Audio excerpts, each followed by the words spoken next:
অল্প বয়সে তোমরা মোবাইলে এত বেশি আসক্ত হয়ে পড়লা, নারী ছবি, অস্থির দৃশ্য, উলঙ্গ নাচ গান, জিনা ব্যভিচারের দৃশ্য, রাত দিন মোবাইলে আসক্ত।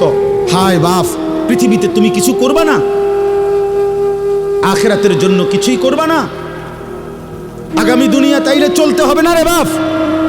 আগামীর পৃথিবী 60 বছর হায়াত, 40 বছর হায়াত, আগামীর সংসার, বিবাহিত জীবন, এই সব কিছু এই মোবাইল টিপতে টিপতে পার হবে, এই নারী দেখে দেখেই শেষ হবে। সারা পৃথিবীর মজলুম মুসলমান যারা আহাজারি করছে, আল্লাহর পাকের ইজ্জত নিয়ে যারা কটূক্তি করে, রাসূলুল্লাহ সাল্লাল্লাহু আলাইহি সাল্লামের সম্মান নিয়ে যারা কটূক্তি করে, তাদের মোকাবেলায় তুমি মুমিন কিছু বলবা না? তুমি ইমানদার যুবক গর্জন করবা না? তো তুমি তো নারী দেখো, ছবি দেখো, উলঙ্গ নাচি দেখো। 365 দিনে কেউ তোমারে কোনোদিন ফজরের মসজিদে দেখে নাই, তুমি আল্লাহর জন্য জীবন দিবা কেন? তুমি নবীর ভালোবাসায় জান দিবা কেমনে বাপ?